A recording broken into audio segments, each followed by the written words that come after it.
Hey gameheads, Sandbox Games are a creative mind's best ally, allowing you an unprecedented level of freedom to unleash said creativity. In short, you can do whatever the hell you want. And today we'll be taking a look at some of the best Sandbox games available on Android and iOS. Just know that I won't be talking about already established titles like Minecraft or Roblox. Those ones are way too known. And as an added bonus, the list will also be offline. So let's get on with it, shall we?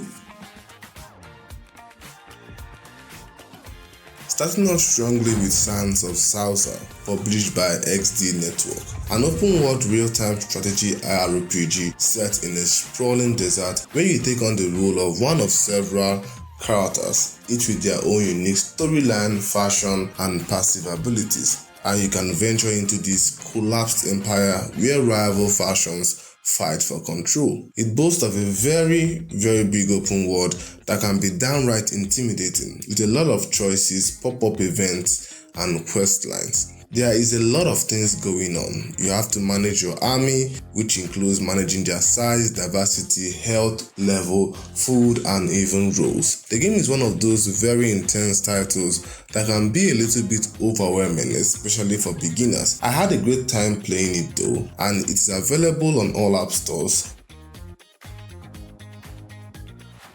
Still going strongly with the next one, we have Dysmantle, published by 10 Ton. An open world game survival RPG where you can pretty much destroy and rip apart an entire island for resources. You play as a man that comes out of his bunker in an island that underwent a zombie virus outbreak, and it's up to you to find a way to get out of the island while exploring and discovering snippets of the past and the cause of the virus outbreak. It has a great storyline, beautiful mechanics, and a long crafting tree. A high level of freedom as to where you can go, a good level of attention and details to the overall world, and the graphics look amazing. You can farm, fish, solve puzzles, craft weapons, play a tower defense that is surely not annoying, battle boss zombies, and clear out hordes.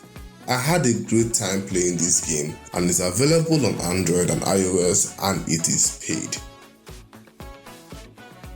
Next up is Ark Survival, published by Wildcard Studios, and this one has a special spot in my heart. I remember when I vividly could not wait to play it, and the experience was, well, unique. Being a hardcore survival game, it follows you that is trapped in an island that is filled with all types of dinosaurs, and for some reasons you can't truly die. Most of my dinosaur knowledge came out from this game, with a huge roster of prehistoric beasts from parasaurs to pterosaurs and dodo birds, a lot of them. And the best part of it all is that you can tame them all. Anyway, the game is a fun yet very hard one, with a massive skill tree that moves you from primitive stone equipment to Gatling guns and flying houses as you level up. I had a blast playing it. It is free for download and it's available on all app stores.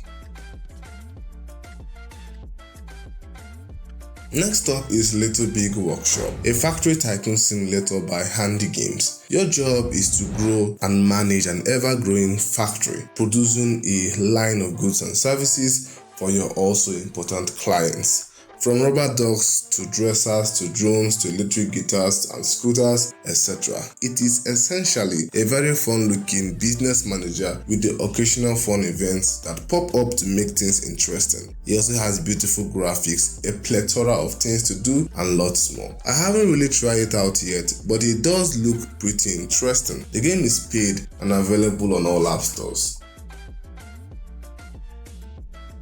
Let's continue with Square Enix's most expensive title, Dragon Quest Builders. I remember when this game was first released and how excited I was to play it, and also how disappointed I was when it didn't pan out as I expected. It follows the story of a legendary builder that has the incredible power to build in a realm that has been plunged into darkness by a terrible and treacherous dragon lord. It is simply just a Dragon Quest game but with a Minecraft vibe. You dive into these realms, help fortify their cities by exploring, gathering resources and building structures, completing quests, defeat the big bad boss in the end, setting the land free, and moving on to the next realm. Rinse, repeat. It is a very fun game, at first at least, that is a must-have for people who like to craft, fight, and harvest resources. If you played Portal Knights, you will find the mechanics pretty similar, though I enjoyed Portal Knights a lot more. The game is available on all mobile platforms and it's paid. Let's slow things down with a quaint town building simulator by the name Townscraper by Raw Fury, a small, simple project that basically gives the ability to build a cozy looking town by erasing structures only limited by your creative imagination. There are no goals, no objectives, just plenty of buildings, beautiful scenery, and lovely music. That's it. The game is available on all mobile platforms and it is paid.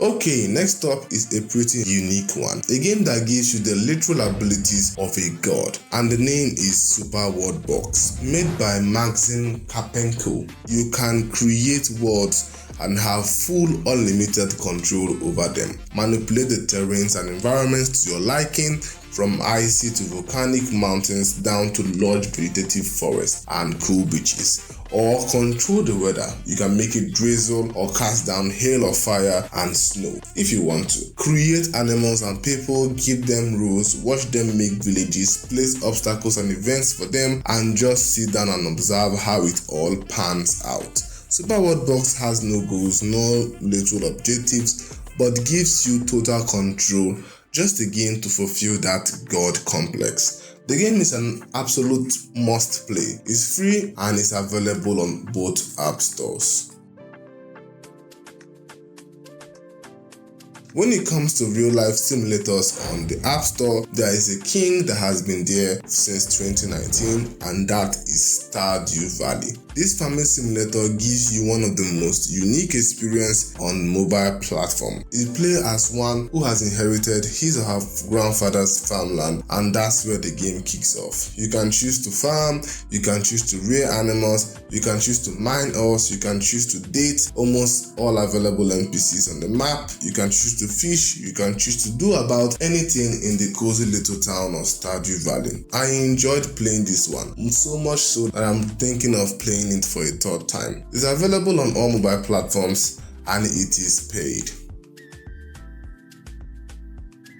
Okay, while we are still on nostalgia-inducing titles, next up is Portal Knights, an action RPG adventure title that I am pretty surprised as to why there isn't yet a sequel. You play as a knight who's on a quest to save the world that has been scattered into different realms by a great evil, with transversal only possible through portals. Each realm is unique with its own terrain, NPCs, quest lines, and bosses. I had a blast playing this game, from the crafting mechanics to the freedom of customization, where you can choose from 3 roles which include the wizard, an archer, and a swordsman, and also the co-op option via LAN Wi-Fi, which allowed me to play with my younger brother, places it in a special spot in my heart. It gives you a level of freedom. You can choose to unleash your creativity and build your dream home on a purchased island, modifying it to your liking. To me, it is a better version of Dragon Quest Builders and is available on all mobile platforms and also paid.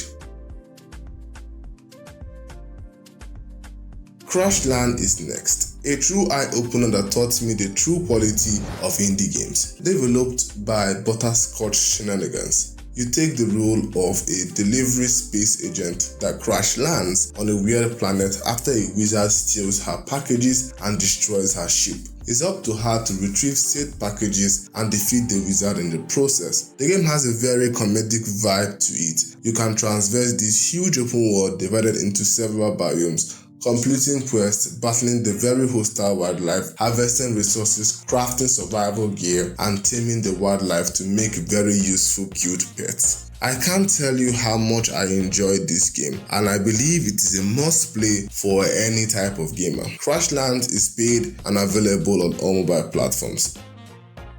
And with that, the video has come to an end. So which of these Sandbox games are you going to try out?